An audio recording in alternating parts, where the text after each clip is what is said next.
কলম খুলেন,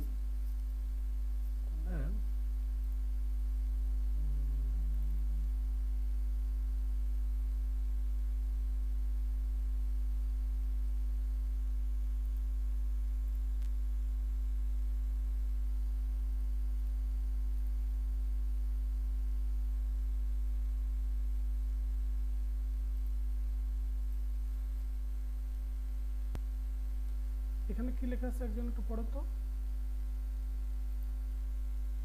বাংলায়। আচ্ছা আমি ইজি করে দিচ্ছি। একটা প্রজেক্ট আমরা হচ্ছে রাস্তার দুই ধারে নারকেলের চারা রোপণ করব। এই জন্য সর্বোচ্চ সময় দেওয়া আছে 10 মাস, এবং এই 10 মাসের মধ্যে আমার 1000 চারা গাছ লাগাইতে হবে। এই জন্য বাজেট হচ্ছে আমার $10,000। এ পর্যন্ত বুঝতে পারছি কিনা? না বোঝার মতো কিছু নেই, সহজ ভাষায়। ডিউরেশন কত? 10 মান্থ। আমার স্কোপ অফ ওয়ার্ক কি? 1000 কোকোনাট ট্রি, আর বাজেট হচ্ছে $10,000। আফটার 3 মান্থ আমার 200 চারা গাছ লাগানো হয়েছে এবং ইতিমধ্যে $4000 খরচ হয়ে গেছে। ঐকিক নিয়ম অনুযায়ী কেউ আমাকে একটু বলতে পারেন যে 3 মাসে টোটাল কতগুলো চারা লাগানো কথা ছিল?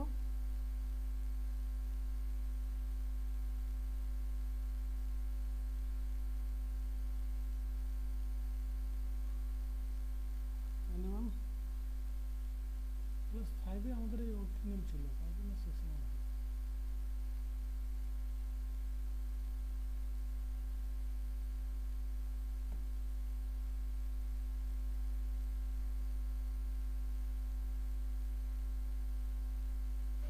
তিনশো ভাইয়া। 300 কে বলছেন? দেওয়ান নাজিফুল হাসান। আচ্ছা দেওয়ান ভাই, তাহলে 300 গাছ লাগানোর জন্য কয় টাকা খরচ হওয়ার কথা?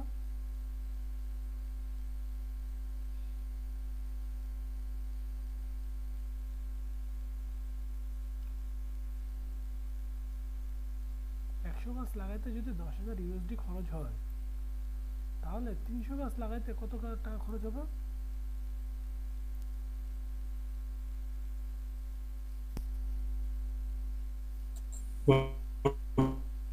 তিরিশ বাজেটের হাজার 1/3।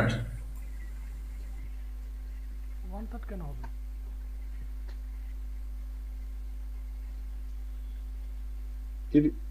100 গাছ 10,000, 30,000 হওয়ার কথা ভাইয়া। 1000 গাছের জন্য যদি 10,000 টাকা খরচ হয়, তাহলে 300 গাছের জন্য 3000 টাকা খরচ হবে। জি জি সেটাই। সেটা বল। 3 মাস পরে কি ছিল আমার প্ল্যান? কি ছিল? 300 গাছ লাগাবো, $3000 খরচ হবে। আর হোয়ার এস অ্যাকচুয়ালি কি হয়েছে, এখানে আমি 200 চারা গাছ লাগাইছি এবং আমার খরচ হচ্ছে $4000। তাহলে আমি কিন্তু বুঝতে পারছি আমার প্ল্যান ছিল টোটাল 3000 গাছ লাগানো। প্ল্যান ছিল 3000 গাছ লাগানো, অর্থাৎ $3000 খরচ হওয়া। মিনওয়াইল আমার অরিজিনালি আমি লাগাইছি 200 গাছ, যে 200 গাছের প্রাইসিং হচ্ছে $2000, বাট অ্যাকচুয়াল খরচ হয়ে আমার হয়ে গেছে $4000। ওকে, এই পর্যন্ত ক্লিয়ার? জি ওকে।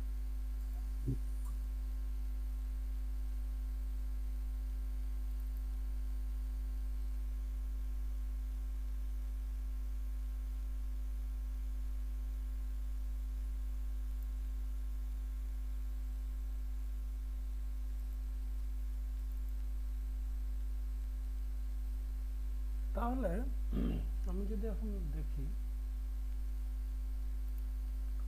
বাকি আছে, আপনি যে 200 গাছ লাগাই ফেলছি, আমার এখন 800 গাছ লাগানো বাকি আছে। ওকে, তাহলে যদি 800 গাছ লাগানো বাকি থাকে,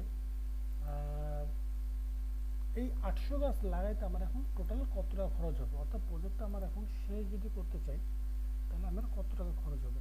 ওকে, এইটার ফর্মুলাটা হচ্ছে ইএসি, এস্টিমেট অ্যাট কমপ্লিশন। তো এটার জন্য আমার একটু পিছন থেকে আসতে হবে যে আসলে প্রজেক্টটা কী অবস্থায় আছে, ডিটের মধ্যে শেষ হবে কিনা, অ্যাকচুয়াল টাকার মধ্যে শেষ হবে কিনা। এই জন্য আমি একটু এখানে ক্যালকুলেশন করব। এখন কেউ একটু কাগজ কলম নেন, কাগজ কলম নিয়ে সিভিটা বের করেন। CV equal to EV minus AC. CV মানে হচ্ছে কস্ট ভেরিয়েন্স। সিভি মানে কি?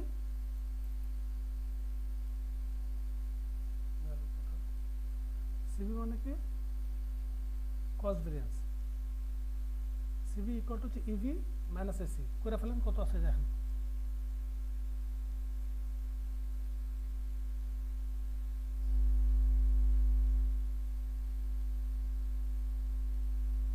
আসছে?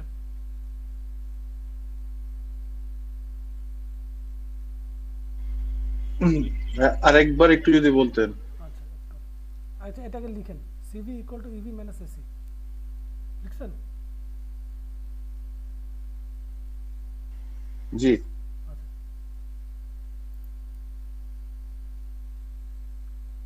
CV equal to EV minus AC, earned value তাই না?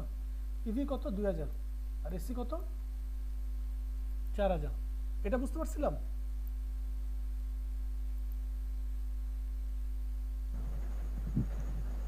জি ভাই 4000। আচ্ছা তাহলে কত আসে, সিভি ভ্যালু কত আসে?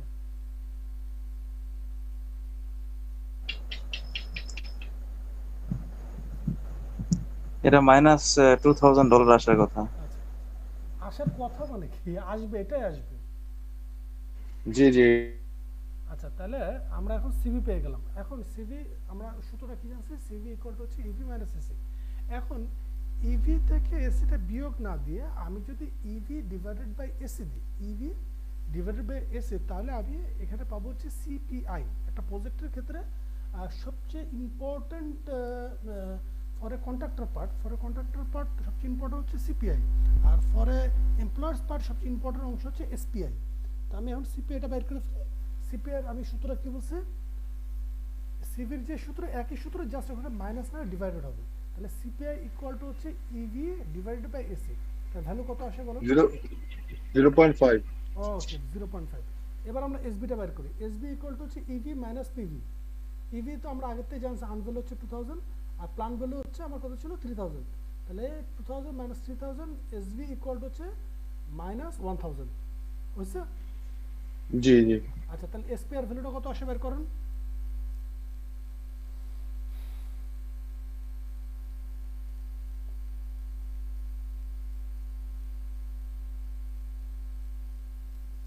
কত আসছে?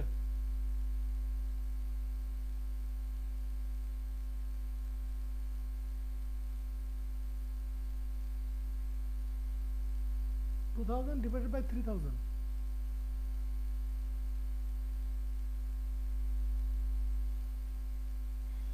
0.67। ওকে, তাহলে আমার সিভি এসবি সিপি এসপি বের হয়ে গেছে।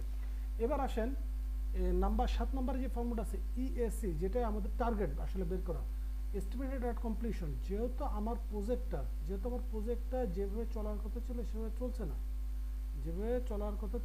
চলছে না, এখন আমার বাইর করতে হবে আসলে যদি এই প্রজেক্টটা আমার শেষ করতে হয় তাহলে আমার এখন কি অবস্থার মধ্যে দিয়ে শেষ হবে, বুঝতে পারছি কথা? আমার এখন কি বের করতে হবে, ইএসি এস্টিমেটেড এট কমপ্লিশন।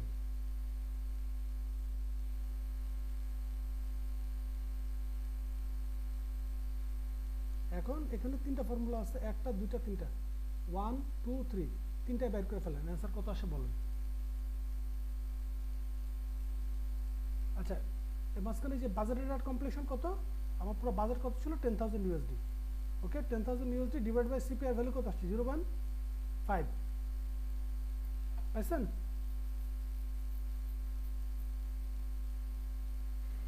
20,000। আচ্ছা তারপর 2 নম্বরটা,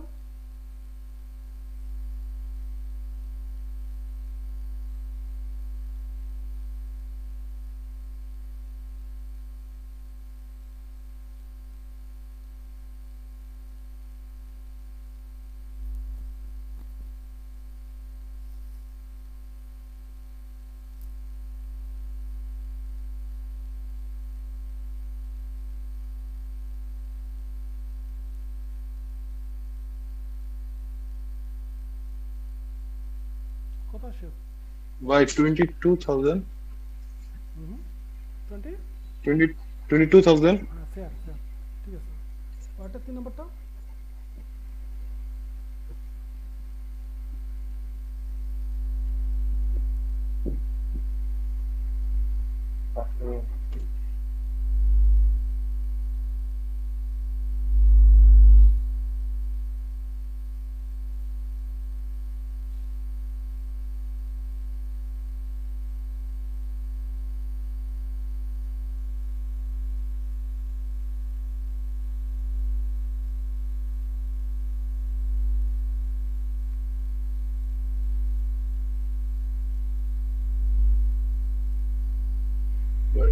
17,385 কত 17,385 ভুল হয়েছে, আবার করো। 17,000 17,000 জি। না, হয় না, হয় না, আবার করো। এসি কত? এসি হচ্ছে অ্যাকচুয়াল হচ্ছে আচ্ছা, এটা পরে, এটা পরে, আগে ইয়ে করেন। সিপিআই বি ইন্টু এসপিআই কত আসে? আচ্ছা 10,000 মাইনাস ইবি হচ্ছে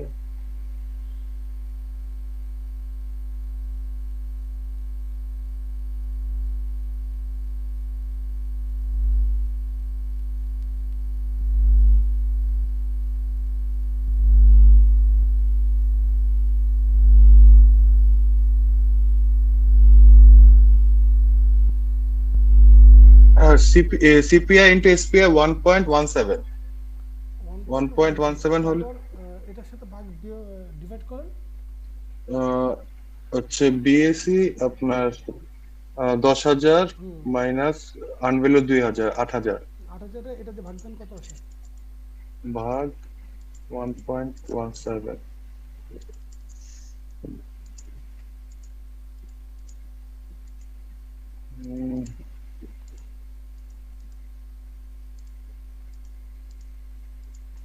6,838 6,000 প্লাস 838 প্লাস এসি হচ্ছে অ্যাকচুয়াল হচ্ছে এসি হচ্ছে 4,000 কত আসে? সরি ভাই 10,838 মানে 7.61 চেক করুন।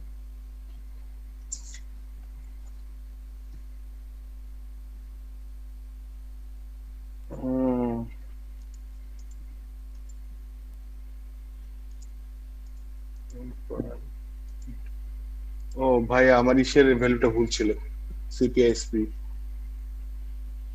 0.66 জি ঠিক আছে এটা ঠিক আছে ভাই আর আপনি নিচে যোগ করছেন ভাই, ঠিক আছে, এটা গুণ হবে আর কি। না নিচের ভ্যালুটা আমার ভুল ছিল আমার হচ্ছে যা কত যাক, এখন সিপিআইএসপি এখন কত আসছে?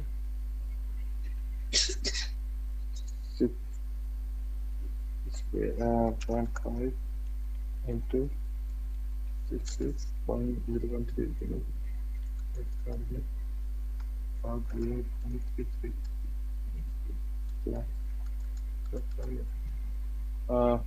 তাও তো আমার কোথায় ভুল হচ্ছে বুঝতে পারছি না 28.242 আসছে স্যার 28 পয়েন্ট, হ্যাঁ, ইটস ওকে, ইটস ওকে। 24 28 আসছে এখানে। জি জি 28,000 আসছে কিনা সেটা বলেন। 28.242.46 আচ্ছা, ঠিক আছে, হচ্ছে হচ্ছে, এটাই শুনো, এটা কোনো সমস্যা না। ওকে, তাহলে এখন বলেন, এই প্রজেক্টটা শেষ করতে আমি এস্টিমেটেড কমপ্লিশন যেটা, তাহলে এটা 3 রকম কেন আসলো, 3টা ভ্যালু কেন আসলো, মানে অ্যাকচুয়াল কারণটা কি এরকম 3টা ভ্যালু আসার?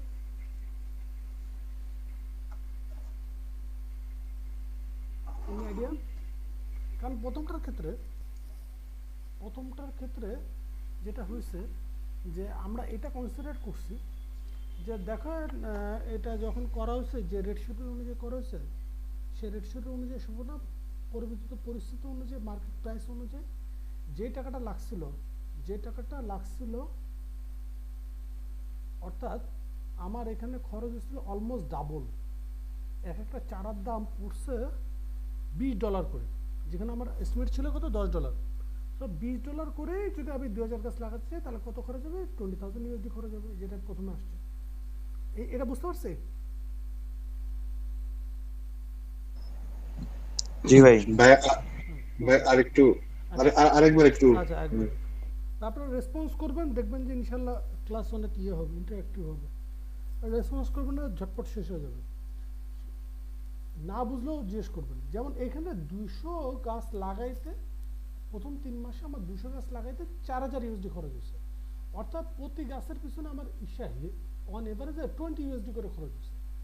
ওকে, অ্যান্ড 20 ইউএসডি করে যদি খরচ হয়, আমি দেখেছি ল্যান্ড ওনারের সাথে যে আমার যে কন্ট্যাক্ট, কথার কথা যে আমি 5 তলা বিল্ডিং করে দেব, তা দেখা গেছে আমি ফার্স্ট ফ্লোর আবার যে টাকা খরচ হচ্ছে, আমি তারা বললাম যে ভাই দেখেন আমি যে কথা বলছি সেই অনুযায়ী আমি করতে পারতেছি না, এখন আমার এই টাকাটা খরচ হচ্ছে পার স্কোয়ার ফিটে, আমার এস্টিমেট ছিল 1200 টাকা করে খরচ হবে, বাট 1200 টাকা না, আমি এখন আমার অ্যাকচুয়াল কস্টিং দেখলাম প্রায় 2400 টাকা খরচ হচ্ছে, এবং এই 2400 টাকার নিচে আসলে নামা সম্ভব না। আপনি আমাকে দিয়ে চাইলে কাজ করাইতেও পারেন, নাও করাইতে পারেন, আমাকে ডিএসকোপও করে দিতে পারেন, এটা আপনার ব্যাপার। তখন হয়তো বা ল্যান্ড ওনার চেক করে দেখলো যে আসলে তো কথা ঠিক, যে এর চেয়ে কমে আসলে তো পসিবল না, তখন হয়তো বা ল্যান্ড ওনার আপনাকে এই টাকাটা অ্যাসাইন করলো, যে ঠিক আছে তোমার যে অনুপাতে টাকাটা লাগছে, যে অনুপাতে, সেই অনুপাতে আমি তোমাকে টাকাটা দেবো, অর্থাৎ পার স্কোয়ার ফিটে আমি 1200 না 2400 করে দেবো। তো এখানেও এই জিনিসটাই আমরা ক্যালকুলেট করছি যে 200 গাছ লাগাইতে যদি 4000 ইউএসডি খরচ হয়, তাহলে 1000 গাছ লাগাইতে কত ইউএসডি খরচ হচ্ছে বুঝতে পারছি? 1000 গাছ লাগাইতে আবার 2000 ইউএসডি খরচ হচ্ছে, বুঝতে পারছি না? একবার বলবো,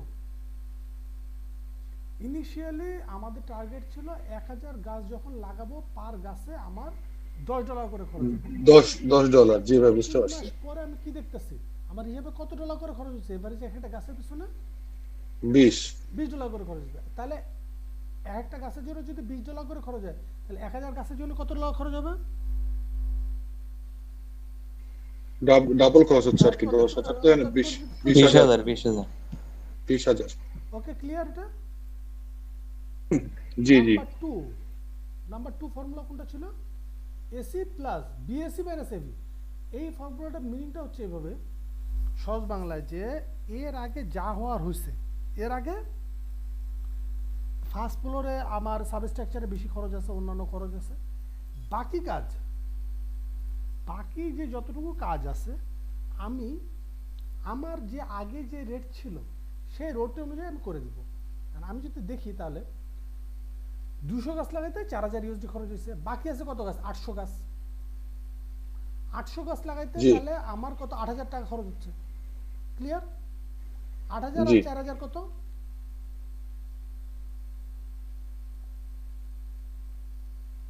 মিলছে? জি জি ভাই, বুঝতে পারছি। আচ্ছা, নাম্বার 3 তে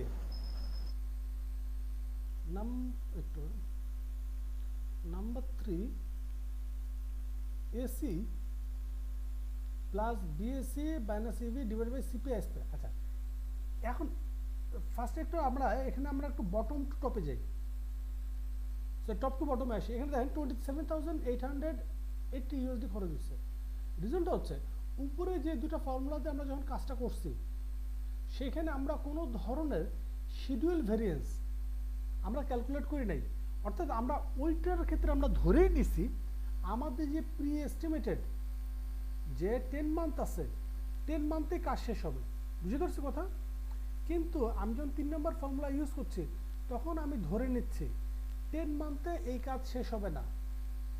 এই কাজ শেষ হইতে কতদিন সময় লাগবে কেউ আইডিয়া করতে পারেন?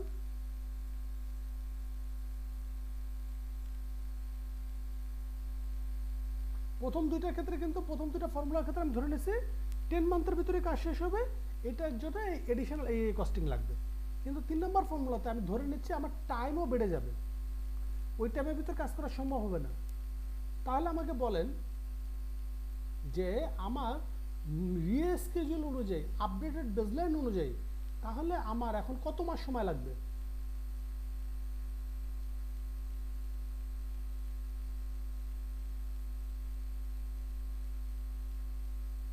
ও ভুলভাল বলেন, তাও তো কিছু বলেন।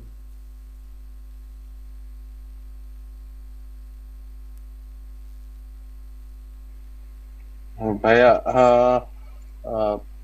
18 মাস সময় লাগবে, জি জি, কারণ 200 গাছ লাগাইতে যদি 3 মাস লাগে, জি তাহলে 1000 কোকোনাট ট্রি 200 গাছ লাগাইছে 3 মাসে, তাহলে 1000 গাছ লাগাইতে কত মাস লাগবে? 15 মাস লাগবে। যদি 15 মাস লাগে সেই অনুযায়ী আমার টাকার অ্যামাউন্টও কিন্তু বাড়তে থাকবে। ওই জিনিসটা আমি কনসিডার করছি। কনসিডার করে আমি দেখলাম এখানে আমার সর্বোচ্চ যে ভ্যালুটা আসতেছে 27,880 টাকা লাগবে।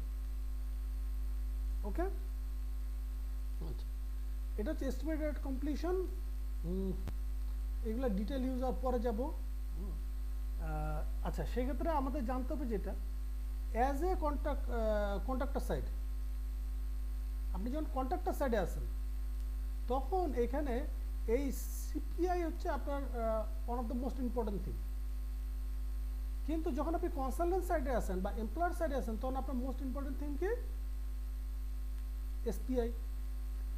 কন্ট্রাক্টর কত টাকা ক্যাশ বার্ন ডাউন করে এই প্রজেক্ট শেষ করছে, এটা ভাই আমার কনসিডারেশনের বিষয় না। ও যা কিছু করুক, ও যদি ফ্রি প্রজেক্ট করতে পারে ও করুক। ও যদি এই 10,000 ইউএসডির জায়গায় ও 50,000 ইউএসডি খরচ করে, ভাই ওটা ওর ব্যাপার, আমি কোনো ভেরিয়েশন পাস করবো না, কোনো এডিশনাল কস্ট দেবো না। বুঝতে পারছি? তো এইখানে লাভ লস এগুলো হিসাব কে করবে? এগুলো কন্ট্রাক্টর পার্টের থেকে হবে। আর তাহলে আমার দেখার বিষয় কি? আমার দেখা হচ্ছে এসপিআই, শিডিউল পারফরমেন্স ইন্ডেক্স। যেমন কিছুদিন আগে মেট্রো রেল লাইন 5-এ যে ডিপোর কাজ চলতেছে, সেখানে আমরা মানে যেমন প্ল্যানিং নিয়ে ফোন দিচ্ছি যে ভাই একটা সমস্যা হচ্ছে, আমি এখানে এসপিআই ক্যালকুলেশনে 2 রকমের ভ্যালু আসতেছে। তার কারণটা কি? এই যে প্রোগ্রেসের মেজারমেন্ট, এই প্রোগ্রেসের মেজারমেন্ট আবার আছে 2 রকমের, একটা হচ্ছে ফিনান্সিয়াল প্রোগ্রেস মেজারমেন্ট, একটা হচ্ছে ফিজিক্যাল প্রোগ্রেস মেজারমেন্ট। যেমন ফিনান্সিয়াল প্রোগ্রেস মেজারমেন্টে আমরা শুধু হিসাব করি, এর মধ্যে কেউ আছেন যে আইপিসি বা এগুলা বুঝেন বা বুঝেন না, এরকম কেউ কোনো রেসপন্স করেন? একজন কেউ কখন আইপিসি সাবমিট করছেন? হ্যাঁ, মাহবুব ভাই, হ্যাঁ, আচ্ছা না। আচ্ছা, আইপিসি কি? ইন্টিগ্রাম পেমেন্ট সার্টিফিকেট, যেটা আমি আমার employer Bangladesh railway, roads and highways, Bangladesh bridge authorities, local government engineering department থেকে শুরু করে যেসব যার ডিভিশনের কাজ, তাকে আমি সাবমিট করি যে আমার এত টাকা বিল দিতে হবে, এত টাকা বিল আমি ক্লেম করি। এটা হচ্ছে আমার আইপিসি। আচ্ছা, এই আইপিসিতে দেখা গেল ঢাকা মাস র্যাপিড ট্রানজিটের কাছে তারা 35 কোটি টাকা সাবমিট করছে এবং কিউমুলেটিভ ভ্যালু হচ্ছে অ্যারাউন্ড 700 কোটি টাকা। তো আমার এখন দেখার বিষয় ছিল যে এখন পর্যন্ত কি পরিমাণ কাজ হওয়ার কথা ছিল। বুঝেন, সাপোজ এখন পর্যন্ত যদি 1000 কোটি টাকার কাজ হওয়ার কথা থাকে, তার মধ্যে থেকে তারা যদি 700 কোটি টাকার বিল উঠায় থাকে, তাহলে কাজের প্রোগ্রেস হচ্ছে, আমি যদি এসপিআই বের করি, যেটা একটু আগে আমরা দেখছিল কোথায়, এই যে এসপিআই ছিল earned value versus plan value, earned value versus plan value, সেই অনুযায়ী যোগ করে তাহলে হচ্ছে 0.7%। আমি কি বুঝাতে পারছি না? আবার বলবো? ভাই আরেকবার বললে সুবিধা হয়। আচ্ছা, সেটা হচ্ছে ইভি কি আনভ্যালু, আর পিভি মানে যে প্ল্যান ভ্যালু। মানে প্রথম 4 মাসে আমার 1000 কোটি টাকার কাজ হওয়ার কথা ছিল। কত টাকার? 1000 কোটি টাকার কাজ হওয়ার কথা ছিল, কিন্তু তারা ইতিমধ্যে টোয়া এবং বাংলাদেশের ওর নাম কি, স্পেকট্রা, টোয়া আর স্পেকট্রা মিলে সাপোজ 700 কোটি টাকা উঠাইছে, বিল উঠাইছে প্রথম 4 মাসে। তাহলে এই 700 কোটি ডিভাইডেড বাই প্ল্যান ভ্যালু কত ছিল? 1000 কোটি। সেম অ্যাজ আমরা একটু আগে যেটা দেখছি, এ কোকোনাট ট্রি, আমার 10 মাসে 1000 গাছ লাগানোর কথা, তাহলে 3 মাসে 300 গাছ, 300 গাছের ভ্যালু 3000, প্ল্যান ভ্যালু হচ্ছে 3000।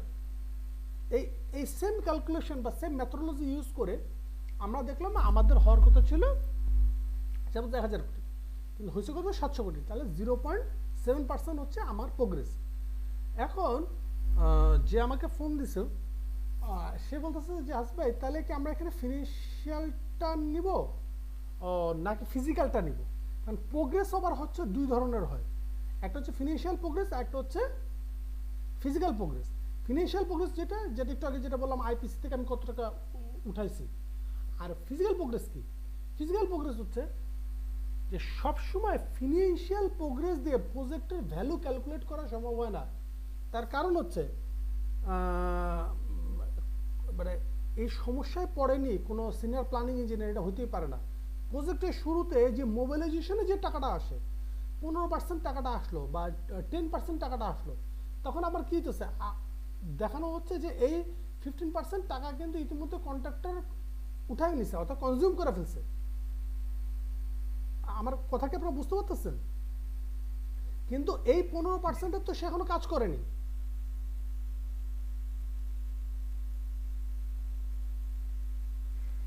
বুঝতে পারছি ভাই। তাহলে কি ভাই হলো? এটা আবার একটু রিপিট করেন তাহলে সবাই বুঝতে পারবে। আচ্ছা, সেটা হচ্ছে আমি যে এত অন্তরে যে কোকোনাট ট্রি বা এসবের কথা বলতেছি, এখানে তো আমরা টাকার অ্যামাউন্ট দিয়ে হিসাবটা করতেছি, 1700 কোটি টাকা ডিভাইড বাই 1000 কোটি টাকা ইকুয়াল টু 0.7% পড়বে। কিন্তু দেখা গেছে এটা হচ্ছে 4 মাস পরে। কিন্তু যদি আমি প্রথম মাসের কাট অফ নিই, প্রথম মাসের কাট অফ মানে হচ্ছে জিনিসটা এরকম,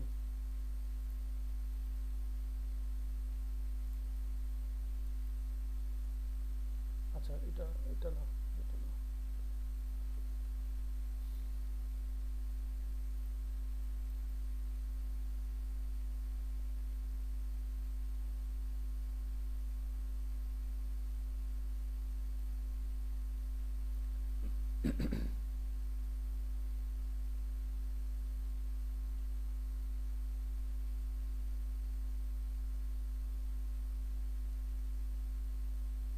এখানে আমি দুইটা কার মানে এখানে আসি, তিনটা কার দেখি, হ্যাঁ, একটা হচ্ছে সিলভার কালার, একটা হচ্ছে ইয়েলো কালার, আর আরেকটা হচ্ছে গ্রিন কালার। ওকে, গ্রিন কালারটা হচ্ছে অ্যাকচুয়াল প্রোগ্রেস মান্থলি।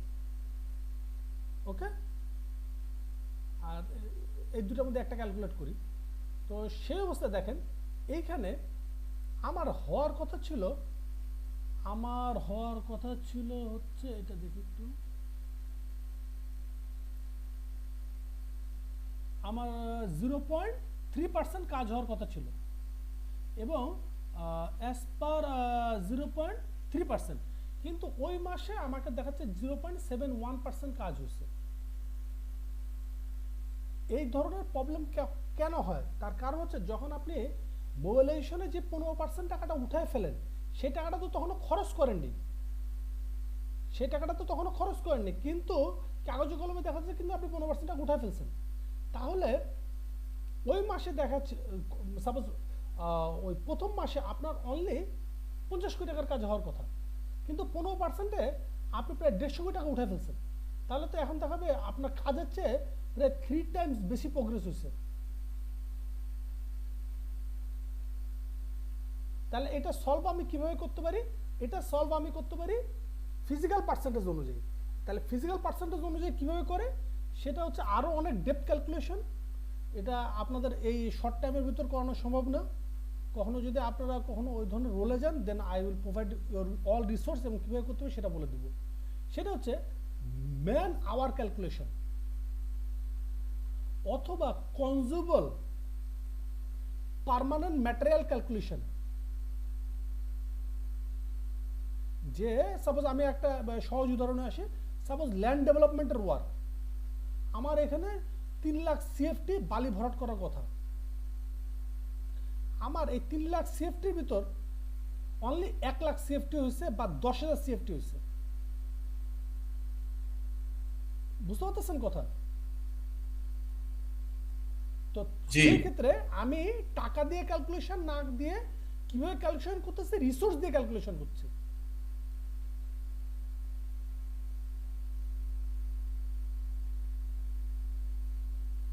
কারো কোনো কোশ্চেন থাকলে করতে পারেন, আর না বুঝলেও জিজ্ঞেস করতে পারেন। Carry on please.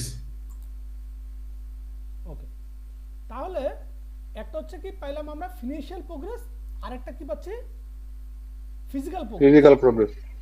আচ্ছা, আনফরচুনেটলি দুইটা জিনিস আলাদা করে এমএস প্রজেক্ট একটু দেখানো কঠিন, কিন্তু P6 এর অনেক ইজিয়ার। ওকে, তো সেই ক্ষেত্রে আমরা যেটা করব, এমপ্লয়ারের সাথে বসে নিয়ে তারা কিভাবে প্রোগ্রেসটা দেখতে চাচ্ছে সেটা আমরা তাদের সাথে ডিসকাশন করে নেব। কিন্তু একটা কথা মাথায় রাখতে হবে, যদি যেমন যমুনা প্রজেক্টে যেটা হয়েছে, যে সে আমাকে বলতেছে ভাই আপনি সিপিআই দেখাচ্ছেন না, আমি বললাম ভাই সিপিআই দেখাতো আপনার এখানে কেন আমি আপনাকে দেখাতে হবে? সিপিআই দেখাতো আপনার এখানে কোনো প্রয়োজন নাই। আমি কয় টাকা খরচ করে কাজ করব না করব, ইটস মাই ক্যালকুলেশন। এটা তো আমি এমএস প্রজেক্টের ভিতর নিয়ে আসবো না। কথা বুঝতে পারতেছেন? আপনার শুধু এখানে দেখার বিষয় হচ্ছে আমার যে পরিমাণ টার্গেট সেই পরিমাণ কাজ হচ্ছে কিনা, দ্যাটস অল, এতটুকু। কিন্তু এটার জন্য আমি সিপিআর ক্যালকুলেশনটা আপনারা আমি প্রোভাইড করতে পারি না।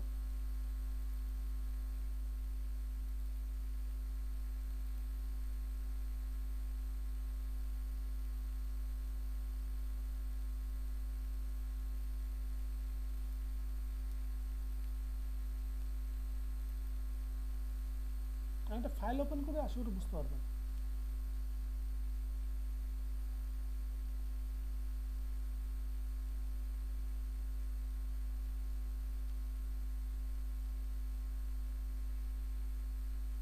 বড় ফাইল তো একটু এই জন্য একটু সময় লাগছে।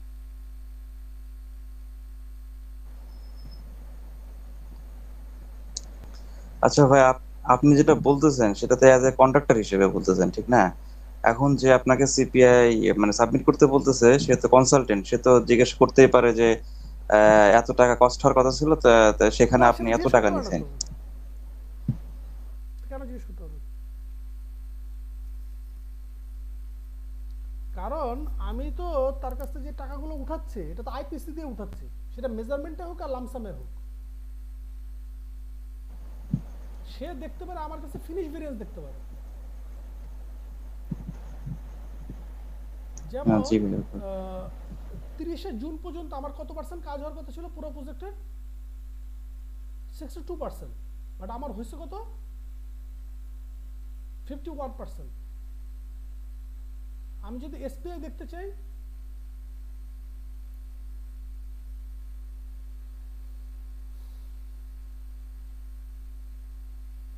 %0.87%।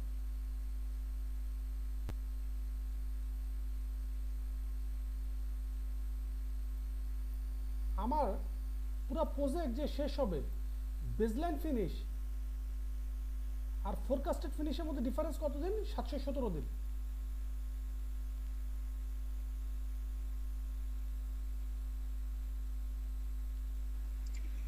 ভাইয়া আইপিসি যদি কোনো আইটেম ওভার পেমেন্ট হয়ে যায় সেক্ষেত্রে তো এসপিআই মানে বেশি যেটা একটা হচ্ছে কাটে, তাই ফিনিং, তো? জি জি, সেক্ষেত্রে যদি কনসালটেন্ট দেখতে চাই সেক্ষেত্রে কি করবো? ওভার পেমেন্ট কিভাবে হয়েছে বলেন তো আমার একটু। আপনি আমার হাইপোথেটিক্যাল জিনিস বলেন না, আপনি আমাকে অ্যাকচুয়াল জিনিস বলেন, আমি আমরা অ্যাকচুয়াল মানে রিয়েল লাইফ এক্সপেরিয়েন্স আমি বলবো। আমি যে কোনো আইটেমের কথা বলছি, যেমন একটা আইটেম ডাবল পেমেন্ট হইতেই পারে ভুলবশত, হুম কন্ট্রাক্টর ক্লেম যদি করে থাকে, হুম হুম। সেক্ষেত্রে তো আমার ফিনান্সিয়াল প্রোগ্রেস না, এটা তো বেশি একটা হওয়ার না না কথা। এটা তো একটা ইরোর, আপনি যেটা বলছেন। হ্যাঁ, এটা তো একটা জি জি, ইরোর। এররের জন্য যদি তারা আমার কাছ থেকে ফিনান্সিয়াল প্রোগ্রেসটা দেখতে চায়, সেক্ষেত্রে আমি তখন এটা কিভাবে ডিল করব? না না, আমার কথা বুঝুন। সে তো আপনাকে দেখতে, সে আপনাকে যেটা চাইতে পারে। এই দেখছেন আপনার কোশ্চেন করছে আরো ডেপথে চলে যাওয়া লাগতেছে। সেক্ষেত্রে হচ্ছে এমএস প্রজেক্টের একটা অন্যতম বড় সীমাবদ্ধতা হচ্ছে এ শুধু ওয়ান অ্যাকাউন্ট ক্যালকুলেশন করতে পারে। যখনই আপনি লাভ লসের হিসাবে কথা আসবে, তখনই কিন্তু দুইটা অ্যাকাউন্ট লাগবে। মানে আপনার হিসাব করতে হবে আমার আর্ন হয়েছে কয় টাকা আর কস্ট হয়েছে কত টাকা, তাহলে আপনি এখানে আপনার প্রফিট মার্জিন বের করতে পারবেন। কিন্তু এমএস প্রজেক্টে এই ক্যালকুলেশন করা যায় না। এমএস প্রজেক্টে শুধু আপনি একটা ক্যালকুলেশন করতে পারবেন, সে হচ্ছে আইদার আপনি আপনার কস্টিংয়ের হিসাব করতে পারবেন অথবা আপনার আর্নিংয়ের হিসাব করতে পারবেন। তো আমরা যেটা করি, তো আমরা না 99.99% যেটা করে সেটা হচ্ছে আমরা শুধুমাত্র আমাদের আর্নিংয়ের হিসাবটা আমরা করি। মনে করেন পিডাব্লিউডি রেট শিডিউল অনুযায়ী আপনি এই স্কোয়ার ফিটে 2000 টাকা করে পাওয়ার কথা, আমরা শুধু এই 2000 টাকার ক্যালকুলেশনই এখানে লিখবো। আমার ওখানে কত খরচ হয়েছে সেটা আমার দেখা, সেটা সেটা আমার আলাদা শিটে থাকবে, সেটা আমাদের আলাদা এক্সেলে থাকবে। জি ভাইয়া, সে যদি বুঝতে আপনাকে পারছি আমি। ওভার পেমেন্ট করে ফেলে, সে যদি আপনাকে ওভার পেমেন্ট করে ফেলে, তাহলে ওইটা মানে কি বলবো, আপনি ফুটনোট নেন, নিয়ে ওটা আপনি কারেকশন করে দেন, নেক্সট আইপিসিতে ওটা অ্যাডজাস্ট করে নেবে। যেমন আমার একবার ঢাকা হ্যাঁ ভাইয়া, এটাই করা হয়, অ্যাডজাস্ট করা হয় পরবর্তীতে। হ্যাঁ, সেটা আমার ঢাকা ওয়াসা থেকে একবার আমার ইয়ে করছে, বলবো, আমার একটা কোশ্চেন পাঠাচ্ছে যে ইন্স্যুরেন্সের যে ব্যাপারটা আছে না, কন্ট্রাক্টর অল রেসপন্সিবিলিটি অথবা ইরেকশন অল রেসপন্সিবিলিটি যেটা বলেন না কেন, কার বা ইয়ার যেটাই বলেন, তো ওই ক্ষেত্রে সমস্যা হয়ে গেছে ফাপাডের একটা চিঠির জন্য আপনার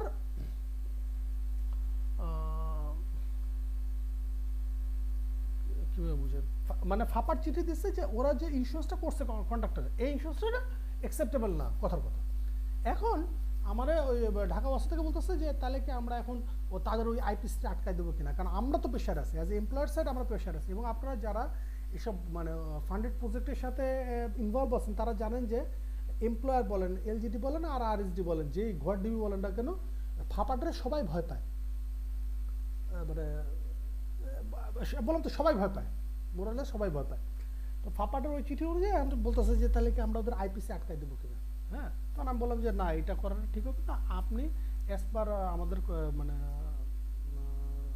ফেডিক অনুযায়ী আপনি ওর যে প্রিমিয়ামটা আসে সেই প্রিমিয়ামের টাকাটা আপনি ধরে রাখেন, ধরে রেখে ওকে বাকি টাকাটা আইপিসিতে দিয়ে দেন, এবং তাকে বলে দেন যে নেক্সট আইপিসির আগে সে যে প্রিমিয়ামগুলো জমা দিচ্ছে, হ্যাঁ, সেগুলো যদি কারেক্ট এবং অ্যাপ্রোপ্রিয়েট অ্যান্সার দিতে পারে তাহলে এই টাকাটা তাকে রিলিজ করা হবে। বুঝতে পারছি? আপনি যেটা বলেন একটা তো বেশি দিয়ে দিচ্ছে, আরেকটা হচ্ছে কিন্তু এখানে কিন্তু আইপিসিতে কম দিচ্ছে, ওই প্রিমিয়ামের টাকাগুলো কেটে রাখতেছে, তো সেক্ষেত্রেও এটা অ্যাডজাস্টেবল, কোনো সমস্যা না।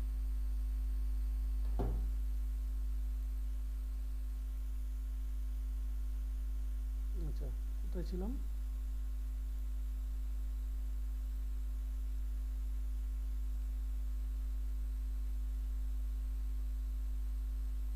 আচ্ছা, এগুলো তো আপনাদের আশা করি আপনারা সবাই বুঝতে পারছেন। আচ্ছা, আর এই ফর্মুলা শিটটা আপনারা একটু চেক করবেন, আর এই কার্ভটা কি, আচ্ছা কার্ভটা একটু দেখা দিচ্ছে, কার্ভটা আগে আমরা বুঝবো, তারপর মানে গ্রামাটিক্যালি বুঝবো, তারপর আমরা যাব অ্যাকচুয়ালি কার্ভটা আমরা কিভাবে করি সেটা দেখবো। আচ্ছা,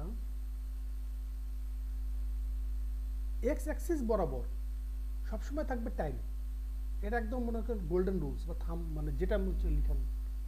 এক্স অ্যাক্সিস বরাবর কি থাকবে? টাইম থাকবে। ওয়াই অ্যাক্সিস বরাবর কি থাকবে? মানি থাকবে। ওকে, শুরুতে আমরা এই টাইম অনুযায়ী ভাগ করে নিব, 1 মাস 2 মাস 1 মাস 1 মাস করে ভাগ করে নিব। সাপোজ এটা হচ্ছে 12 মান্থের প্রজেক্ট, 1 মাস করে আমি ভাগ করে নিচ্ছি। ওকে, আচ্ছা, আর এইদিকে মানি অনুযায়ী ভাগ করে নিচ্ছি। আমার অ্যাজ পার প্ল্যান অনুযায়ী, এইটা হচ্ছে আমার প্ল্যান ভ্যালু অনুযায়ী আমার কার্ভ, সেই হিসেবে আমি দেখতে পাচ্ছি অ্যারাউন্ড 7 or 8 মান্থের মধ্যে এই কাজটা শেষ হয়ে যাবে। ওকে, এবার আমি কাজ শুরু করলাম, কাজ শুরু করার পরে আফটার 3 মান্থ আমার কার্ভের অবস্থা হচ্ছে এটা, যেটা বলছি একটু আগে, আর্ন হচ্ছে আমার কত টাকা? 2000 টাকা।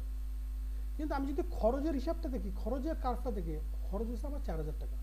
এগুলো কিন্তু সব ভুলে যান, এগুলো কি আছে না আছে ভুলে যান। আমি এখানে জাস্ট 3টা দিনই দেখবো। এই যে আমি কাট অফটা নিচ্ছি আজকের দিনে, আজকের দিনে আমার আর্ন ভ্যালু হচ্ছে কত? 2000 টাকা। অ্যাকচুয়াল কস্ট কত? 4000 টাকা। প্ল্যান ভ্যালু কত? এই আজকের দিন অনুযায়ী হওয়ার কথা ছিল অন্তত 6000 টাকা বা 8000 টাকা এখানে হওয়ার কথা ছিল। এই পর্যন্ত বুঝতে পারছি কিনা? জি। আচ্ছা, তাহলে কেউ একজন একটু দেখে বলেন, না দেখে বলার দরকার নেই। আমরা যে সিভিটা বাহির করছি, সিভিটা কি ছিল? সিভি সূত্রটা কি ছিল?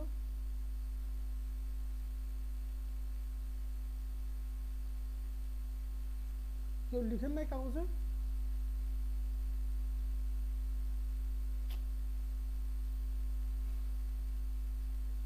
কস্ট ভেরিয়েন্সটা সিভি বের করলাম না একটু আগে, EV minus AC.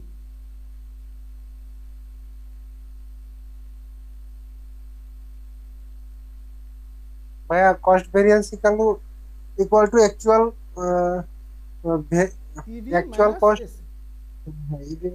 Actual cost variance minus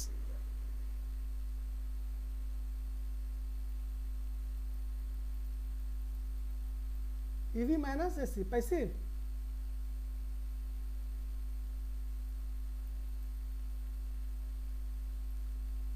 ডিফারেন্সটা বুঝতে পারছি?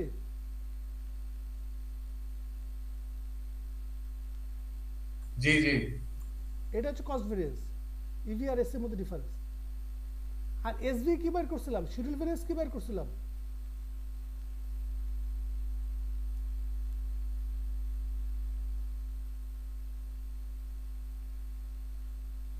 না, আপনারা রেসপন্স করতেছেন না, আমি ঝটপট শেষ করে দিই। এসবি মানে বের করছি ইভি মাইনাস পিভি। আমি যদি এখানে তাকাই, ওকে, ইভি আর এই পিভির মধ্যে যে ডিফারেন্সটা, এটাই বলা হচ্ছে শিডিউল ভেরিয়েন্স। আজকের দিন অনুযায়ী অ্যাকচুয়াল কস্ট যদি কোনো কারণে আমি অ্যাপ্রুভ করাইতে না পারি, তাহলে অবভিয়াসলি আমার এই টাকার মধ্যেই শেষ করতে হবে। এই যে এখানে টাকার যে লিমিটেশনটা দেওয়া আছে, এখানে শেষ করতে হবে। আর যদি আমি ইওটি না নিতে পারি, তাহলে এই টাইমের ভিতরে আমার শেষ করতে হবে। এসি আমি যদি ইওটি নিতে পারি, যেমন এইখানে আমি দেখতেছি আনভ্যালু আমার যে পরিমাণ, অ্যাকচুয়াল কস্ট আমার যে পরিমাণ, যেভাবে আমি ক্যালকুলেট করি না কেন, এইখানে যে টাইমটা ছিল, যেখানে প্ল্যান অনুযায়ী শেষ হচ্ছিল, সেখানে এটা শেষ হচ্ছে না। এইটা এই পর্যন্ত আস্তে আস্তে এখানে চলে আসছে। সো অলমোস্ট 50% টাইম এখানে আপ হয়েছে। 50% না, ইটস 100% টাইম আপ হয়েছে। তো এইগুলার ক্যালকুলেশন আমরা একটা রিয়েল লাইফ এক্সাম্পল দিয়ে দেখতেছি।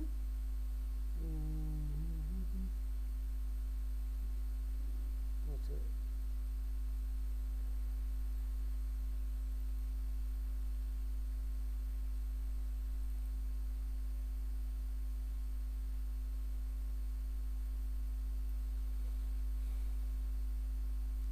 যেমন জুন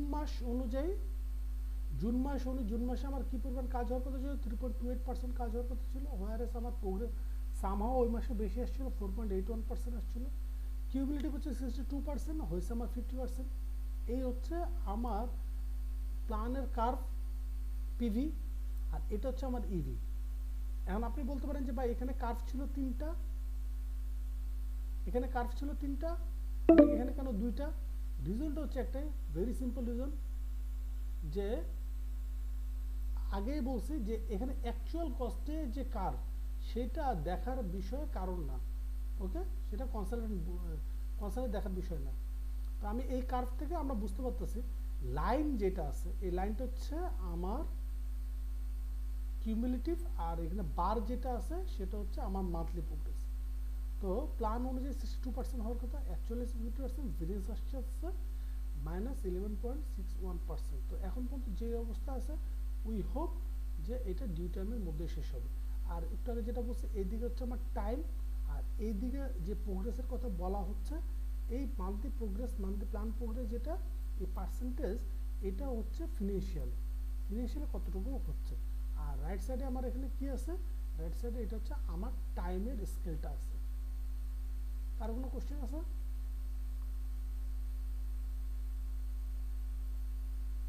এই কার্ভটা খুব ক্লিয়ার বোঝা যাচ্ছে না। কার্ভ ক্লিয়ার বোঝা যাচ্ছে না? একটু ডিটেইল বললে ভালো হতো।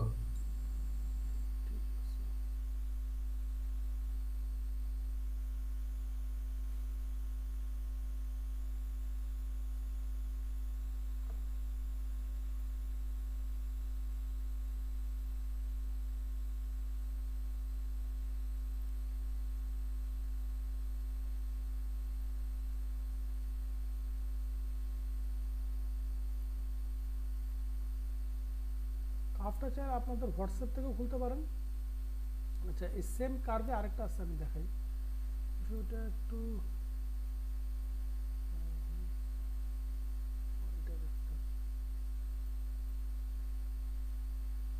এই কার্ভটা হচ্ছে ফ্রম দ্য বিগিনিং, অগাস্ট 2020 সালে এই রেটটা হচ্ছে আমার প্ল্যান, আর ব্লুটা হচ্ছে আমার অ্যাকচুয়াল। যেমন আমি যদি অগাস্ট দেখি 0.11%, 0.11%, ঠিক আছে, কিন্তু সেপ্টেম্বরে আমার প্ল্যান ছিল 0.53%, বাট আমার অ্যাকচুয়ালি হচ্ছে 0.12%। এবং এই যে লাইন গ্রাফ যেটা আছে, এটাকে হচ্ছে কিউমুলেটিভ গ্রাফ, এটাকে কিউমুলেটিভ, অর্থাৎ এই দুটার যোগফল। এবং এইটা এক সময় যে 100%-এ চলে গেছে, অর্থাৎ পুরো প্রজেক্ট শেষ হয়েছে, ওকে। এবং সেটা কোন মাসে? সেটা হচ্ছে অগাস্ট 2024 সালে। এটা আমার শুরু হয়েছে অগাস্ট 2020 সালে, অগাস্ট 2024 অর্থাৎ 48 মান্থের ভিতরে আমার এই কাজ শেষ হচ্ছে। আচ্ছা, সেই ক্ষেত্রে প্রতি মাসে আমি দেখতে পাচ্ছি আমার যে পরিমাণ প্ল্যান ছিল, তার চেয়ে আমার আর্ন হচ্ছে কম, আমার কাজ হচ্ছে কম এখন। বাট লাস্ট মান্থে যদি আমি দেখি 3.28% কাজ হওয়ার কথা ছিল, বাট আমার 4.81% কাজ হচ্ছে।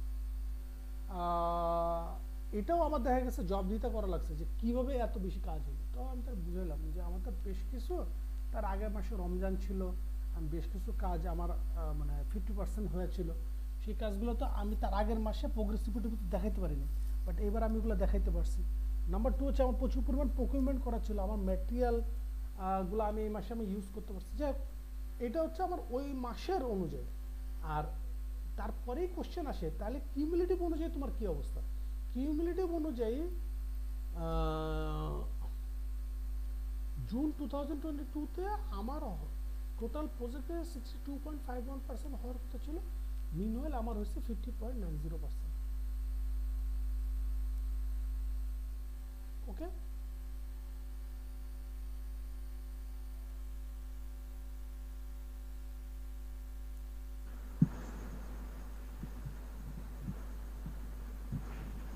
এটা হচ্ছে 30শে জুন 2022 সালের অ্যাসবিল প্রোগ্রেস রিপোর্ট, যমুনা ব্রিজ।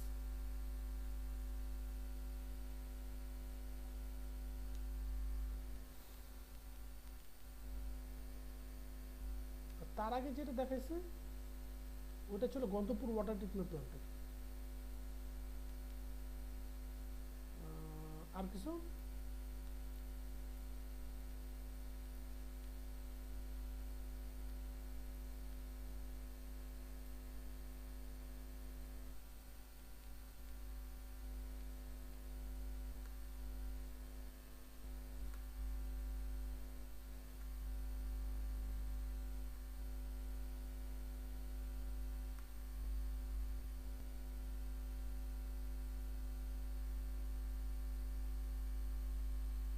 এটা হচ্ছে গন্ধপুর ওয়াটার ট্রিটমেন্ট প্ল্যান্টের জিডব্লিউডি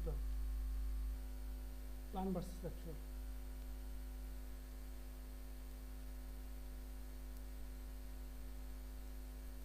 তার কোনো কোশ্চেন আছে কিনা?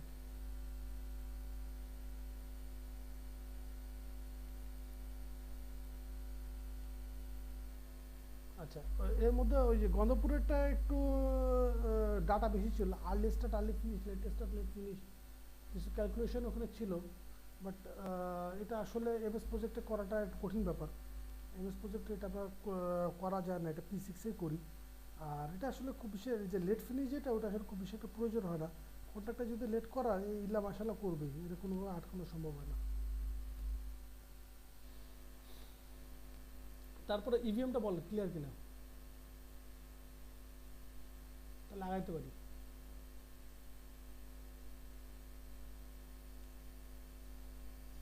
জি ভাই, আগান। আচ্ছা, তাহলে ওইখানে আমরা কয়টা প্ল্যান দেখলাম?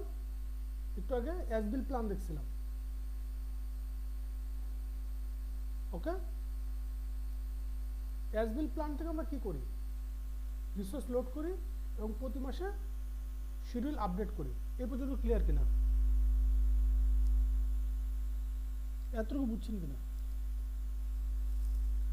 গত দিন না, তার আগের দিন কিন্তু কিভাবে শিডিউল আপডেট করতে হয় সেটা কিন্তু দেখাই দিচ্ছি। আচ্ছা, এরপরে কন্ট্রাক্টরের একটা সোল রেসপন্সিবিলিটি হচ্ছে এই যে আপনি ভেরিয়েশন আছে, ভেরিয়েন্স আছে, আপনি 10%, 15%, 20% ভেরিয়েন্স আছে, এইটা আপনি কিভাবে ওভারকাম করবেন?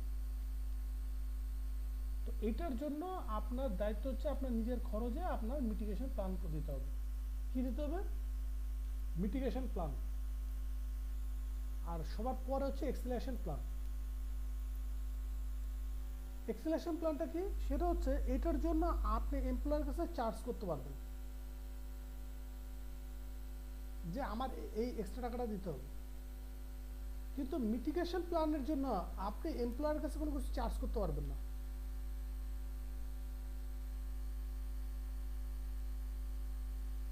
মিটিগেশন প্ল্যানে আমরা শিডিউল যখন আমাদের লিমিটেশনের বাইরে চলে যায়, এই শিডিউলকে স্কুইজ করার দুইটা উপায় আছে, একটা হচ্ছে ফাস্ট ট্র্যাকিং, একটা হচ্ছে ক্র্যাশিং। একটা হচ্ছে কি ফাস্ট ট্র্যাকিং, আর একটা হচ্ছে ক্র্যাশিং।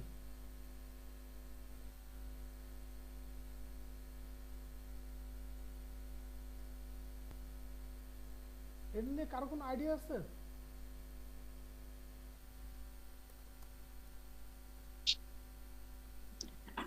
না হাসিব ভাই, মিটিগেশন প্ল্যানটা তো যে লেখা যে ওটা আসলে আমি বুঝিনি। রিলেশনশিপ চেঞ্জের ওটা কি হলো আসলে? আচ্ছা আচ্ছা, এটা দেখলে আশা করি ক্লিয়ার হয়ে যাবে।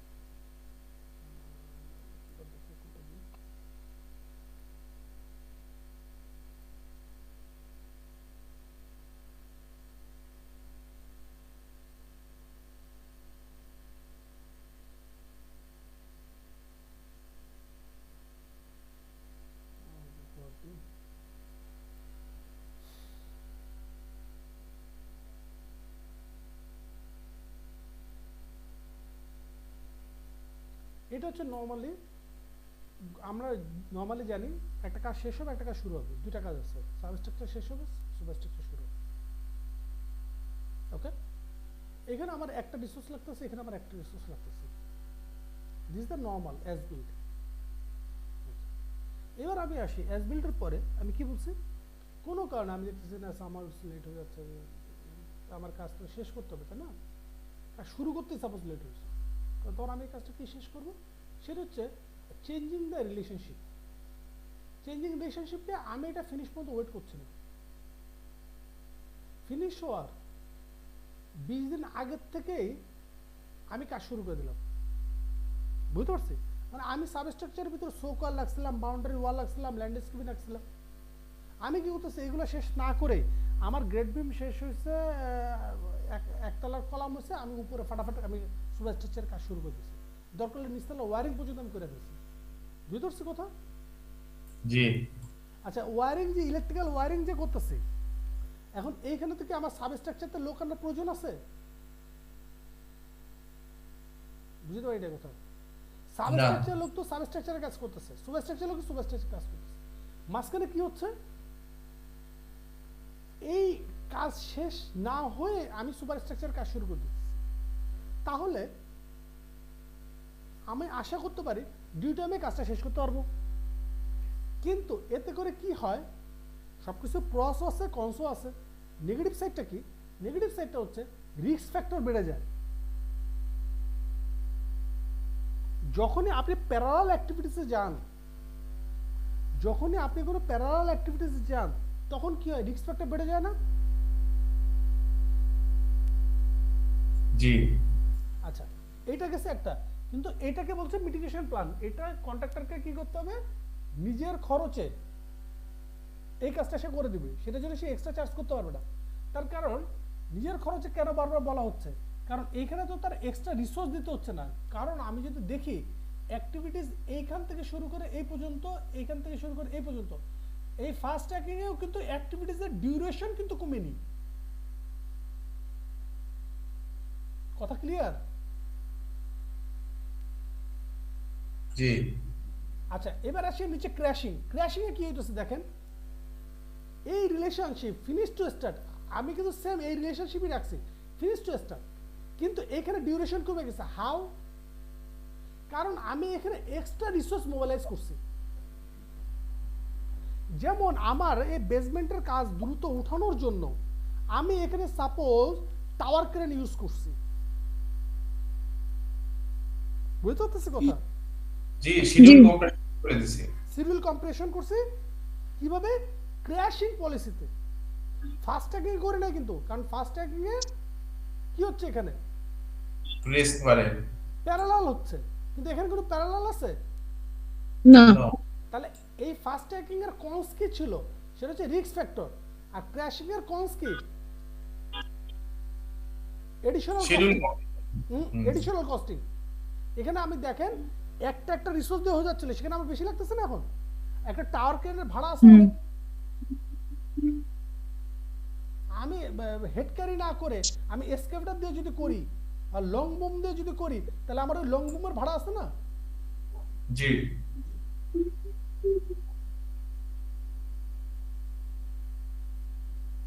And কেউ যদি মনে করে থাকেন যে আমি তো আসছিলাম এমএস প্রজেক্টের ট্রেনিং করতে, ভাই এখানে এগুলো কি শুরু করছে? হ্যাঁ ভাইয়া বুঝতে পারছি। না, এটা তো প্র্যাকটিক্যাল সিনারিও, এগুলোই তো হয়। না, অনেকে মনে করতে পারে যে আসলে মানে রিয়েল লাইফ এক্সপিরিয়েন্স কম, সে চিন্তা করতে পারে ভাই আমি তো এমএস প্রজেক্ট শিখতে আসছিলাম, আপনি এগুলা কি শুরু করছেন? তো এগুলো যে মানে মানে বলছি বা করছে, এগুলো তো আসলে ব্যাকগ্রাউন্ড আছে।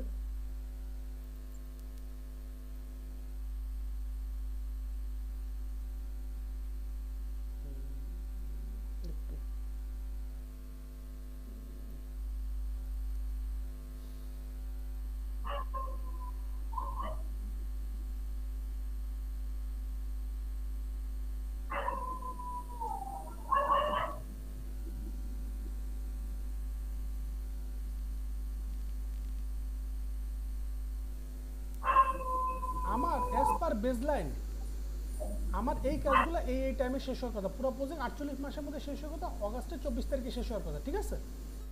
জি এখন আমি রিস্কেজুয়াল যে দেখলাম যে আমার প্রজেক্ট 685 দিন পিছায় আছে। কতদিন? 685 দিন, equivalent to 22.5 month. After mitigation, এবার আমি মিটিগেশন করলাম, আমি বাংলাদেশ রেলকে বললাম যে ভাই দেখ, আমি এই কাজটা ঠিক আছে, আমারও কিছু ফল্ট আছে এবং যে কাজগুলো প্যারালাল করা সম্ভব সেই কাজগুলো আমি প্যারালাল করে দেবো, কিন্তু প্যারালাল করার সময় একটা জিনিস সবসময় মাথায় রাখতে হবে, যে যেন দুইটা কাজের ভিতর ডিপেন্ডেন্সি না থাকে। যদি ডিপেন্ডেন্সি থাকে তাহলে এটা খুব রিস্ক ফ্যাক্টর অনেক বেশি থাকে। যদি ডিপেন্ডেন্সি না থাকে তাহলে আপনি এটা করা সম্ভব। যেমন হচ্ছে মনে করেন আর্থিং প্রোটেকশন, আপনি আর্থিংয়ের জন্য প্রোটেকশন লাগাবেন, অথবা আপনার বাউন্ডারি ওয়ালের ফেন্সিং করবেন এবং সাথে মেন বিল্ডিংয়ের পেন্টিং করবেন, যেটার মধ্যে রিলেশনশিপ ওইভাবে নাই, কোনো ডিপেন্ডেন্সি নাই। তখন সেক্ষেত্রে আমরা কি করতে পারি? আমরা দেখাইতে পারি যে ঠিক আছে আমি এই কাজটা প্যারালাল করে দেবো। আচ্ছা, এরকম সর্বোচ্চ প্যারালাল করার পরও আমি দেখতেছি আমি এটা 5.8 মান্থ পর্যন্ত কমায় নিয়ে আসতে পারবো। বুঝতে পারছি না? বুঝতে পারি নাই?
দেওয়ান ভাই আর একটা মিনিট দেখে আর কেউ আসে কিনা।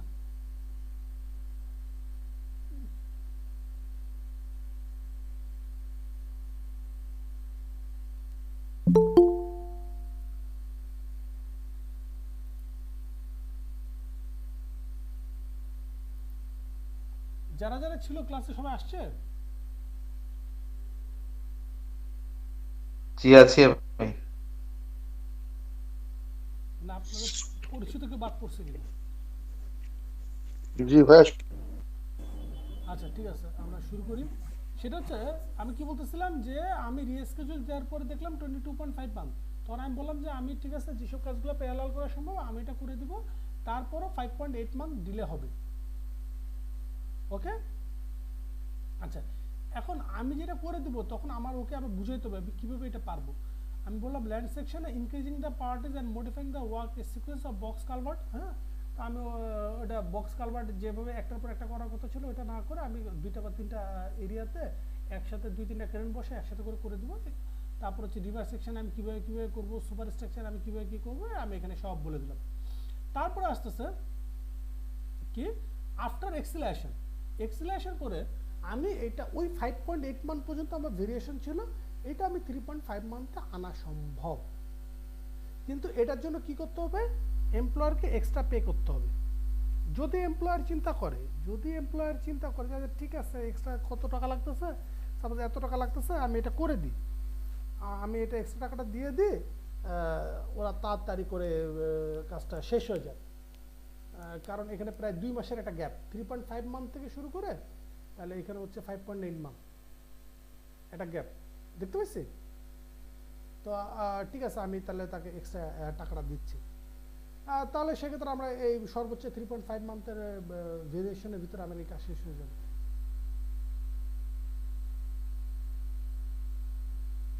ওকে,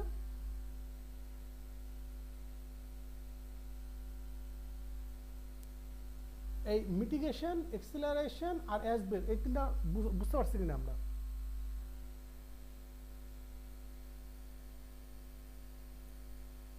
আর এই এক্সিলারেশনটা যে আমরা করলাম এখানে আমি এক্সট্রা পরিমাণ রিসোর্স বাড়ানোর ফলে আমি কি করতে পারছি, ডিউরেশন কমাইতে পারছি।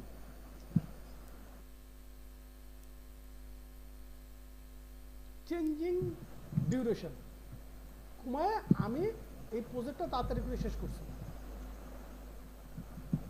বেসলাইনে আমার কি ছিল, task A 50 days, task B 50 days, task A finish to start, total duration 100 days. মিটিগেশনে কি হচ্ছে, task A 50 days, task B 50 days, কিন্তু রিলেশনশিপ চেঞ্জ করছে কি 20 দিন পরে, সরি 20 দিন আগেই কাজটা শুরু করে দেবো এবং আমি দেখালাম এটা 80 দিনে নিয়ে আসছি। আর এক্সিলারেশনে কি হচ্ছে, আমি এটা একটা 25 দিনে করতেছি, একটা 35 দিনে করতেছি, রিলেশনশিপ ঠিকই একই আছে, কারণ আমি এখানে রিসোর্স ছিল একটা, আমি এখানে রিসোর্স করে দিচ্ছি ডাবল, তো আমার 60 ডেজের ভিতর কাজ শেষ হয়ে যাচ্ছে। আচ্ছা ভাই, এক্সিলারেশনে যেটা বলছেন আপনি 2.5 মান্থস, মানে আমার ডিলে ছিল ফার্স্টে নরমালে ছিল 22.5 মান্থস, এটা এক্সিলারেশন করে 2.5 মান্থসে নিয়ে আসলেন, বেশ ভালো কথা। কিন্তু এখানে যে রিসোর্স বেশি লাগতেছে, এডিশনাল কস্টটা মেইন কন্ট্রাক্টর হয়তো সাবকনকে দিল কিংবা দিল, কিন্তু সাবকনের তো এখানে রিসোর্সের যে ইস্যুটা আছে সেই রিসোর্সকে অ্যারেঞ্জ করতেও তো টাইম লাগতে পারে, সেক্ষেত্রে 2.5 মান্থসকে বাড়তে পারে কিনা? আচ্ছা সেই ক্ষেত্রে আমি এই জিনিসটা যে এমপ্লয়ারের কাছে সাবমিট করব যে এটা আমি করতে পারবো, এটা অবশ্যই আমি আমার সাবকন বলেন, নিজের ম্যান পাওয়ার বলেন, তার সাথে কনসার্ন হয়ে নিব যে আদৌ এটা আমি পারবো কিনা। আমি বুঝতে পারছি। যেমন আমরা যে বক্স কালভার্টের একটা উদাহরণ দিলাম, সেটা হচ্ছে বক্স কালভার্টগুলো ছিল কাস্টিং সিটু, আমি পরে করলাম হচ্ছে পি কাস্ট, তাহলে তো আমার এখানে কস্টিং বেড়ে গেল। আচ্ছা মজার জিনিস হচ্ছে একটা এই যে লাইভ এক্সাম্পল আপনাদের দিলাম, তাহলে আফটার এক্সিলারেশন এটা নভেম্বরে শেষ হওয়ার কথা, ঠিক কিনা? কিন্তু প্রবাবলি মানে আফটার এক্সিলারেশন আর শুধু মিটিগেশনে কবে শেষ হওয়ার কথা, শুধু মিটিগেশনে শেষ হওয়ার কথা হচ্ছে 2025 সালে ফেব্রুয়ারিতে। কিন্তু আপনারা খোঁজ নিয়ে দেখেন টাঙ্গাইলের সাইডে যমুনা ব্রিজের যে কাজ সেটা এই মাসে শেষ হয়ে যাচ্ছে। তার কারণ কি, আমি যখন আমার বসের সাথে মিস্টার তাগুচির সাথে এই ব্যাপারে বললাম, তাগুচি আমারে বললো যে দেখ আমাদেরকে যদি ওরা এক্সিলারেশনের এক্সট্রা টাকাটা যদি নাও দেয় তাও আমাদেরকে আগে কাজ শেষ করতে হবে। কেন?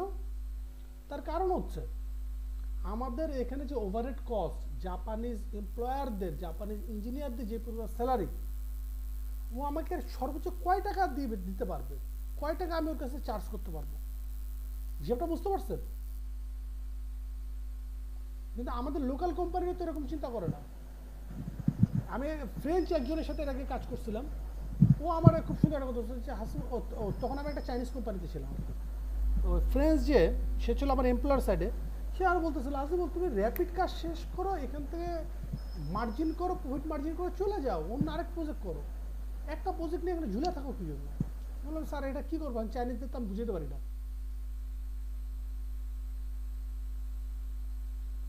যেখানে মিটিগেশন করেই ফেব্রুয়ারিতে শেষ হওয়ার কথা, সেখানে প্রজেক্ট শেষ হয়ে যেতেছে এই ইয়েতে, কি বলে এটা, এখন সেপ্টেম্বর তো, সর্বোচ্চ অক্টোবরে শেষ হয়ে যাওয়ার কথা।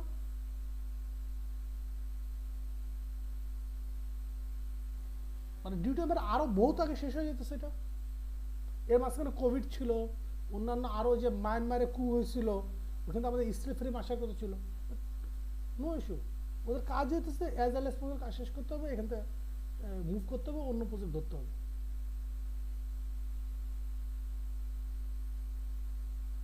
আর হোয়ারাস আমাদের এখানকার পিএমরা চিন্তা করে, হ্যাঁ প্রজেক্ট যদি শেষ হয়ে যায়, কোম্পানি যদি নতুন প্রজেক্ট না পায়, তো আমার চাকরি থাকবো না।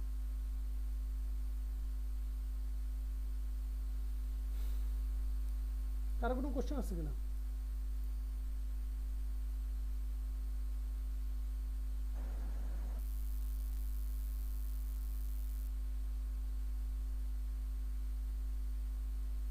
এখানে যে ট্রায়াঙ্গেলটা দেখতে পাচ্ছেন,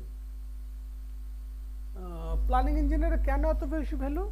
তার কারণ ফার্স্ট এই অ্যানালাইসিসটা করে প্ল্যানিং ইঞ্জিনিয়ার, কম্পারিজন শিডিউলটা রেডি করে কে? প্ল্যানিং ইঞ্জিনিয়ার সে রেডি করে। তারপর এখানে কন্ট্যাক্ট ম্যানেজার হয়, সে তার কন্ট্যাক্ট অ্যানালিসিস করে।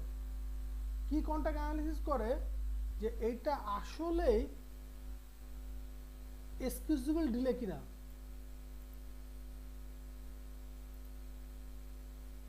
নাকি নন কম্পেন্সেবল ডিলে, নাকি কম্পেন্সেবল ডিলে। এটা কে অ্যানালাইসিস করে? কন্ট্যাক্ট এক্সপার্ট অ্যানালাইসিস করে। তারপর এটা যে হচ্ছে কস্ট ভেরিয়েশন ক্যালকুলেশনে তিন ধরনের ডিলের এখানে আমি কথা দেখলাম, কম্পেন্সেবল, নন কম্পেন্সেবল, আর এটা হচ্ছে এক্সকিউজেবল। এক্সকিউজেবল ডিলে যদি হয় তাহলে সেক্ষেত্রে সে শুধু টাইম পাবে, ইউটি ক্লেম করলে সে টাইম পাবে। যেমন আমাদের কন্ট্যাক্ট অনুযায়ী আমি এখন যে কন্ট্যাক্টে সিসিলিভার বুকে, সেখানে আমার কোনো ধরনের কোনো এডিশনাল কস্টিং পাবো না, আমি শুধুমাত্র টাইম পাবো। আর যদি কম্পেন্সেবল ডিলে হয়ে থাকে, সে টাইম অ্যান্ড মানি দুটাই পাবে। যেমন কি কন্ট্যাক্ট অনুযায়ী এটা ভ্যারি করতে পারে। যেমন একটা উদাহরণ হচ্ছে যে রায়ট হইল, যেমন বাংলাদেশে কিছুদিন আগে যেটা হইল, এই ধরনের সিচুয়েশনে সে টাইমও পাবে, মানিও পাবে। আর নন কম্পেন্সেবল কি? নো মানি নো টাইম, উল্টা আরো পেনাল্টি খাবে। সেটা হলো কি, আপনি বললেন যে ভাই বাংলাদেশে বন্যা হচ্ছে, এই জন্য আমার 2 মাস কাজ বন্ধ ছিল। আরে বাংলাদেশে কাজ করতে আসার আগে তোমার তো বাংলাদেশে বিগত 100 বছর হিস্ট্রি দেখে আসা উচিত ছিল। বাংলাদেশের জন্য প্রতি অন্তত 1-2 বছর পর বন্যা হওয়াটাই স্বাভাবিক ব্যাপার। তুমি প্রিপারেশন কেন নিয়ে আসো নি? অ্যাজ এ এক্সপিরিয়েন্স কন্ট্রাক্টর, আমরা অ্যাজ এ এক্সপিরিয়েন্স কন্ট্রাক্টর হিসেবে কেন তোমাকে রিক্রুট করছি? কারণ তুমি এই ধরনের ফোর্সেবল কন্ডিশনগুলো জেনে থাকার কথা, এটা কোনো আনফোর্সেবল কন্ডিশন না। তাহলে একজন প্ল্যানিং ইঞ্জিনিয়ার বা সিনিয়র প্ল্যানিং ইঞ্জিনিয়ার শিখে হলো, প্রোগ্রাম অ্যানালিসিস করলো, তারপর কন্ট্যাক্ট এক্সপার্টের কাছে গেলো, সেটা দেখলো যে আসলে এটা কতটুকু আমার ভিতরে আসতেছে। তারপর এটা যাবে হচ্ছে কিউএস এর কাছে, কস্ট ভেরিয়েশন ক্যালকুলেশনের কাছে, যে আমি এখানে যে মানিটা ক্লেম করবো, মানিটা ক্লেম করার 3টা থেকে 4টা ফর্মুলা আছে। এর মধ্যে শুধু যে আমার কি কি টাকাটা আসবে, কি ক্যালকুলেশন আসবে, যে আমার 3 মাস যে কাজ বন্ধ ছিল, এই 3 মাসে আমার কি বলে লেবার সেরে লেবার বসেছিল, ইকুইপমেন্টের সেরে ইকুইপমেন্ট বসেছিল, শুধু কি এই ক্যালকুলেশন আসবে, নাকি ওই হেড অফিসে যে আমার এমপ্লয়ার আছে তার ক্যালকুলেশন আসবে, নাকি আমি সিমেন্ট সাইলোতে যে সিমেন্ট ভরা ছিল এবং সিমেন্টটা যে নষ্ট হয়েছে ওই ক্যালকুলেশন আসবে। এগুলো কে করবে? এগুলো হচ্ছে কিউএস করবে। তারপর ফাইনালি একটা ক্লেম সাবমিট হবে। আর কি বুঝাইতে পারছি? আর কারো যদি কোনো এক্সপিরিয়েন্স থাকে শেয়ার করতে পারেন আমার সাথে। হ্যাঁ ভাইয়া, ইয়াটা বুঝতে পারছি, সিকোয়েন্সটা।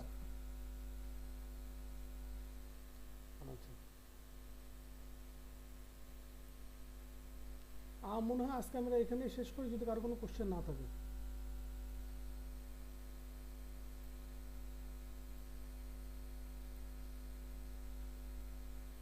আর কেউ যদি আনভ্যালু যে ম্যাথ ট্যাথগুলো করালাম, কেউ যদি এক্সট্রা প্র্যাকটিস করতে চান, একটা শীট দিয়ে দিতেছে, ওখানে আরো বেশ কিছু অঙ্ক আছে, ওটা একটু দেখতে পারেন। হ্যাঁ ভাইয়া এটা দিয়ে দেন।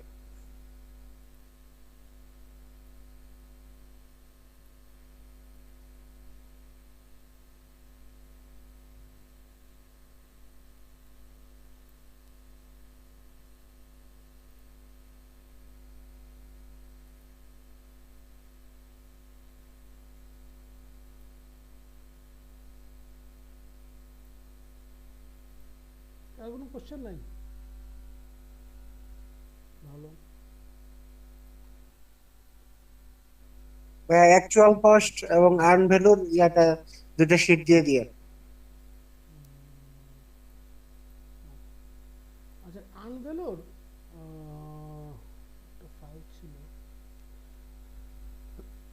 ইউএসের একটা টেবিল।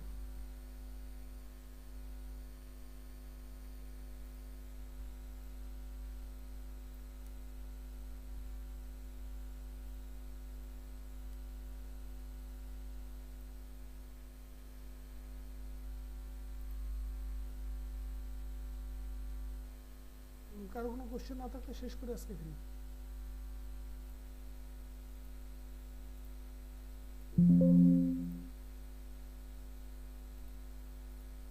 ঠিক আছে, ইনশাল্লাহ আমাদের নেক্সট ক্লাসে দেখা হবে।